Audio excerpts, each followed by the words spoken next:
सारा गांव सो चुका था, मगर लकड़हारा अभी तक जंगल में अपनी कुल्हाड़ी चलाए जा रहा था। टूटी हुई चप्पलों से बंधे उसके पैरों की एड़ियां खून से लाल हो चुकी थीं, लेकिन वह रुकता नहीं था। उसके बदन पर पुराना फटा हुआ कुर्ता था, जिसके बटन भी गायब थे, और सिर पर बसीदा सा इमामा जो बार बार ढलक जाता। उसकी सांसें तेज थीं और आंखों में थकावट नहीं, कोई जिद, कोई प्यास छुपी थी, जैसे वह कुछ साबित करना चाहता हो किसी को, या शायद खुद को। यह आखिरी लकड़ी है, बस इसके बाद मां के लिए दवाई खरीद लूंगा, उसने खुद से कहा, जैसे अपनी हिम्मत को जिंदा रख रहा हो। चांदनी उसकी कुल्हाड़ी पर पड़ी तो वह एक पल के लिए रुक गया। आकाश पर तारा टूटा, वही पुरानी कहानी, मगर उसने कोई दुआ नहीं मांगी। शायद इसलिए कि उसे यकीन था दुआएं मां के दुख में हार चुकी हैं और अब सिर्फ मेहनत बाकी है। मगर वह नहीं जानता था कि जंगल की घनी अंधेरे में उसे देखने वाली आंखें मौजूद हैं। ऐसी आंखें जिनमें हैरानी भी थी, डर भी, और कुछ और, कोई अजीब सी खिंचाव। दूर एक सजी संवरी पालकी घोड़ों के साथ खड़ी थी। उसके अंदर बैठी लड़की ने पहली बार किसी गरीब को इतने जोर से जीते देखा था। वह शहजादी थी और आज पहली बार उसने एक लकड़हारे को देखा जो तकलीफ में भी मुस्कुरा रहा था। यह कौन है? उसने अपने खादम से पूछा। अजीब आदमी है बीबी, रोज रात को आता है, जंगल से लकड़ियां काट कर ले जाता है। गांव वाले कहते हैं इसका बाप पागल हो गया था, मां बीमार है। क्या नाम है इसका? किसी ने पूरा नहीं सुना, बस लोग इसे लखड़ा कहते हैं। लखड़ा? शहजादी ने हैरानी से दोहराया। पालकी की खिड़की से उसने फिर से उसे देखा। वह लड़का अब अपनी लकड़ियां उठाकर गांव की तरफ लौट रहा था, जैसे उसके पास जिंदगी का कोई खास उद्देश्य हो। शहजादी ने पहली बार अपने दिल को किसी अजनबी के लिए धड़कते सुना। उसकी जिंदगी में सब कुछ था, सोना, तख्त, नौकर, गुलाम, मगर उस लकड़हारे की आंखों जैसा सुकून नहीं था। वह चाहकर भी नजरें नहीं हटा सकी। बीबी जी, चलिए महल वापस, रात गहरी हो रही है। नहीं, थोड़ी देर और यहीं रुकें, मुझे इस लकड़हारे के बारे में सब कुछ जानना है। बस वही पल था जब एक शहजादी की तकदीर बदल गई और एक लकड़हारा जो खुद को गुमनाम समझता था, कहानियों में आ गया। दूसरी रात शहजादी फिर महल की खिड़की से बाहर झांक रही थी। उसकी आंखों में वही लकड़हारा गूंज रहा था। दिल अजीब सी हालत में था, जैसे कुछ छिन गया हो या कुछ मिलने वाला हो। उसने अपनी खादिमा से कहा, मेरी पालकी तैयार करो, मैं आज फिर जंगल जाना चाहती हूँ, उसी जगह। खादिमा ने हैरान होकर पूछा। उसी लकड़हारे को देखने के लिए? शहजादी ने नजरें चुरा लीं, लेकिन चेहरा सब कुछ कह गया। रात के सन्नाटे में पालकी फिर जंगल के किनारे पहुंच गई और शहजादी ने चुपके से झरोखे से झांका। वही लड़का, वही थकान, वही जिद, लेकिन आज कुछ अलग था। लकड़हारे की कुल्हाड़ी टूट चुकी थी और वह हाथ से लकड़ियां तोड़ने की कोशिश कर रहा था। या अल्लाह, आज काम अधूरा रह गया, मां की दवाई कैसे लाऊंगा? उसने थके हुए लहजे में कहा, जैसे किसी गहरे दर्द को दिल में छुपाकर। शहजादी का दिल पसीज गया। उसने पहली बार अपने महल की सोने चांदी को बेकार महसूस किया। मैं कुछ कर सकती हूं, लेकिन कैसे? उसने खुद से कहा। इसी पल उसने खादिमा को हुक्म दिया, पालकी वापस ले चलो और कल सुबह मेरे साथ बाजार जाना। अगली सुबह महल के दर दीवार हैरान थे।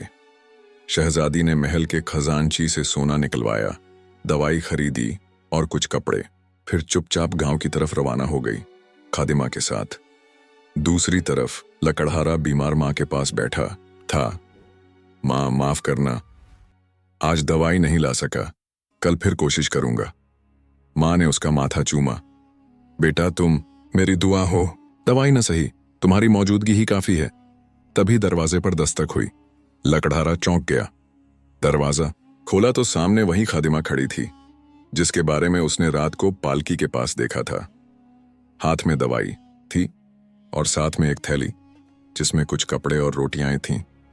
यह दवाई एक मेहरबान खातून ने भेजी है। उन्होंने कहा, तुम्हारी मां की जिंदगी उनके लिए अहम है। लकड़हारा हैरान हुआ। कौन?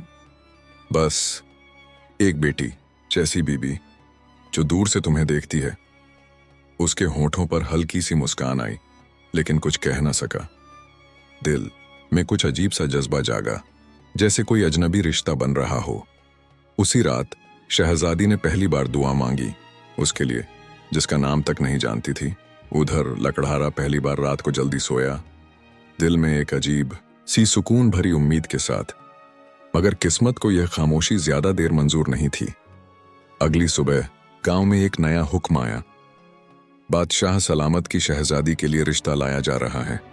एक बड़े सल्तनत के शहजादे का। शहजादी के पैरों तले से जमीन खिसक गई, दिल जैसे बंद हो गया। मैं किसी और की नहीं, दिल ने जिसको चुन लिया वही मेरा है, उसने खामोशी से आंखें बंद करते हुए कहा। उस रात शहजादी ने महल से बाहर निकलने का फैसला कर लिया। रात की अंधेरी में महल की पिछली दीवार के पास शहजादी चुपचाप एक सादा सा कपड़ा पहने खड़ी थी। उसने अपने सारे गहने उतार दिए थे, चेहरे पर कोई शाही घमंड नहीं था, बस एक सादा सी लड़की जो अपना सब कुछ छोड़कर उस तरफ जा रही थी, जिसे देखकर भी वह खुद को कमतर समझता था। पिछले दरवाजे से बाहर निकलते हुए दिल जोर जोर से धड़क रहा था, लेकिन कदम मजबूत थे। यह फैसला दिल ने लिया था और दिल कभी झूठ नहीं बोलता। दूसरी तरफ लकड़हारा उस रात जंगल में नहीं गया था। मां की तबीयत कुछ संभल गई थी, लेकिन दिल बेचैन था। न जाने क्यों उसके दिल में लगातार एक आवाज गूंज रही थी, जैसे कुछ बहुत बड़ा होने वाला हो या शायद टूटने वाला हो। तभी दरवाजे पर हल्की सी दस्तक हुई। दरवाजा खोला तो सामने वही लड़की खड़ी थी जो कल रात उसके दिल में उतर गई थी। आप? लकड़हारा हैरान होकर पीछे हट गया।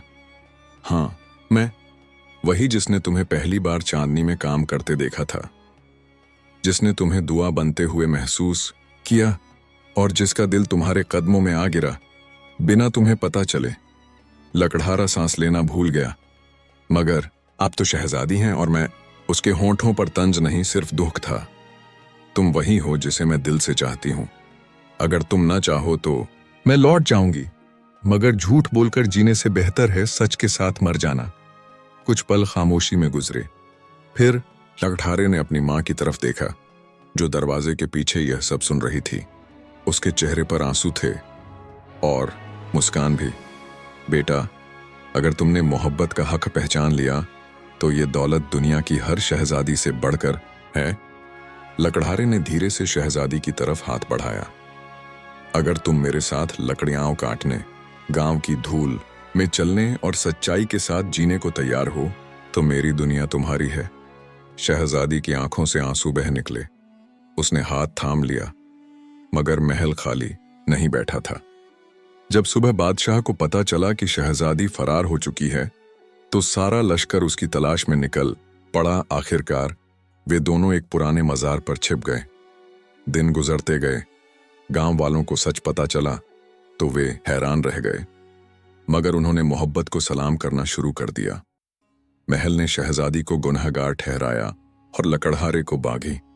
लेकिन वक्त गुजरता गया, बादशाह की तबीयत खराब होती गई। उसके पास न तो सुकून बचा न बेटी। तब एक दिन एक दरवेश उसके पास आया। जिस बेटी को तुमने खो दिया उसने सिर्फ सच को चुना।